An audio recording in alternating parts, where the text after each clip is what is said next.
Hello my friends, AmyR here with Prairie Paper and Ink with a couple of cards that I started off with the Simon Says Stamp Pumpkins stencil.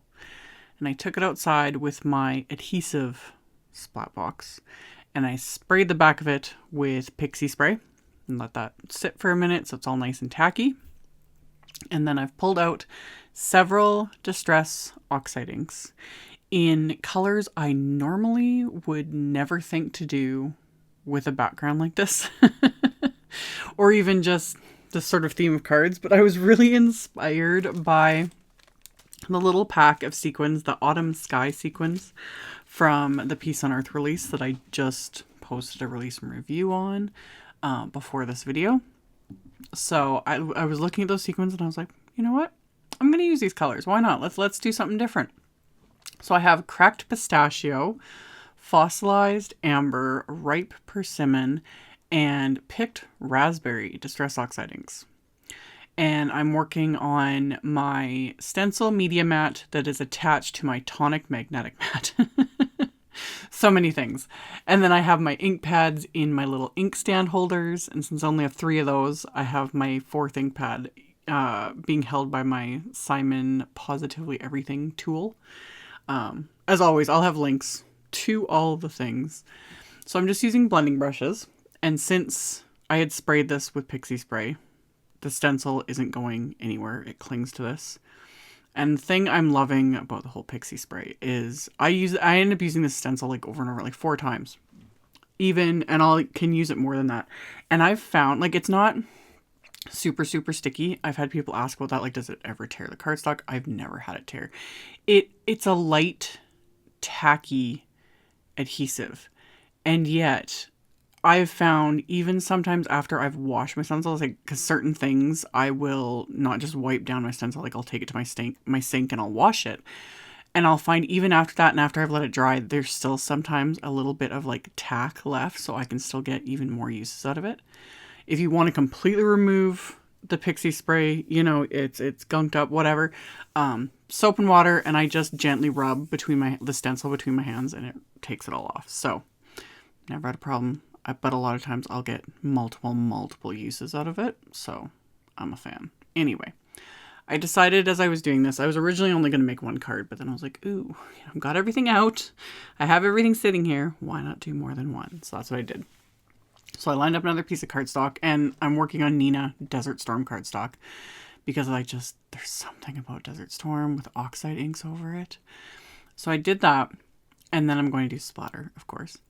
I'm using a fan brush this time. I picked this up from I bought this from Simon Says Stamp, but it was one of Kathy Zielski's videos. She was going on about a fan brush. I don't know who recommended it to her, but she was going on about it and how like great it was for splattering. And I was like, oh. So I ordered myself a couple. The one thing I'll say, like, I love it for splatter. This is the first time I use it for splatter. And I was like, oh, this is perfect. The handle on this brush is ridiculous. Like, it's like more than a foot long. I don't understand. I have these, these are the Royal and Langnickel Zen brushes. I have a bunch of the brushes. They're very, very affordable, like few bucks. They're normal, but the fan brushes, they have these ridiculous handles. I can't get over it. Like, I don't know what the point is, but they're great for splatter. So I mixed it in my little, I've got my little porcelain palette that I've shown in a million videos, and it just had white gouache in it.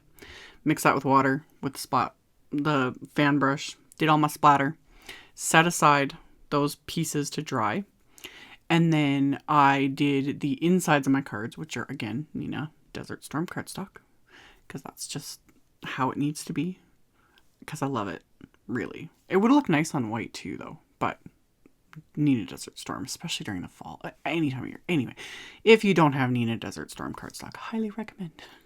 I get a kick out of you guys when you comment and you're like, I finally joined like the Neenah Desert Storm obsession and ordered some. I'm like, yay, welcome. Anyway, I did the exact same ink blending on the inside. I just went a little lighter handed with it. Not as intense because it's not necessary. But I wanted the colors, of course, in the pattern. And yeah, I just didn't swirl my brushes as much in the ink pads. And I had masked off the top where the fold was. So then set all that aside, My sentiment was the Oh My Gourd. I literally can't say that without laughing. I love it. The wafer die that just came out. So I had die cut it multiple times from white cardstock. My original plan was to only use like white cardstock, but I couldn't resist die cutting Simon's new gold cardstock. I had to. So I die cut that and stuck that on top so it's all nice and thick and has the dimension that I love. And I just used craft tacky glue to do that. So I had those die cut and stacked. And then my little companion sentiments are from the Let the Gourd Times Roll. So I lined those up onto some mint cardstock in my Misty, used my anti-static powder tool, and then stamped the sentiments a couple times with clear embossing ink, and then flipped the cardstock around and did it again since I'm doing doubles of everything. Made sure I had the sentiments stamped and then coated everything with Simon's Detail White embossing powder. Melted that with my heat tool. Once these were melted, I decided I wanted to intensify it a little bit because like mint cardstock's very light. And with the white embossing, it just kind of doesn't show up as much.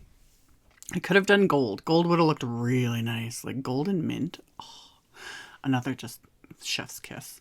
But for whatever reason, I was just set on the white heat embossing. So I just took the cracked pistachio oxide ink, blended that on top. So it did that pretty heavy. And then I'm just going to take my little cloth and wipe off the embossing because the embossing resists, but some of the ink still kind of sits on top. So that makes sure that the words really stand out. So wiped all that off, and then off camera, I just trimmed these down with my paper trimmer. And then for one of the cards, I'm going to do a flat shaker because flat shakers are life. They're super fun. And I have a stack. I save all my packaging. I've shown this. I actually showed a picture of like the huge stack of packaging, but I save all the packaging like that my envelopes come in, that this was packaging that cardstock came in, and then I just cut it down and I use it to make shaker cards because it's great. Why not? So that's all I did. I trimmed down a piece to bigger than the panel, and then I flipped my panel over, and on the back I'm using Simon's Red Line adhesive. This stuff is super, super strong. My only peeve with this adhesive is the actual release, like the red line release. It's not paper, is really staticky and it clings to everything. But this stuff is so strong. Like, it's great for shakers like this, but it's also great if you like creating little like boxes and those sorts of things, anything with that sort of dimension, yada, yada, yada. This stuff will hold really, really well. So I peeled off the backing, and then I'm just folding over that packaging over each piece, leaving one side open. So I've got 3 sides sealed up, and then I'm going to pour in a bunch of these Autumn Sky sequins. I was just kind of mixed them up a bit more in the little bag they come in, and then just pour that in there.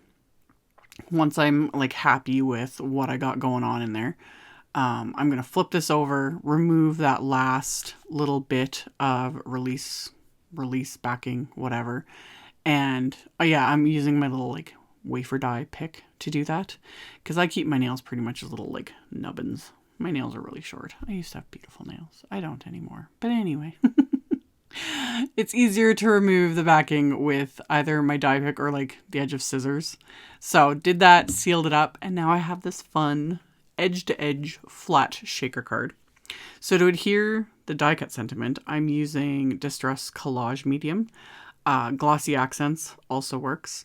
You want a good strong adhesive, something that will kind of bond to plastic.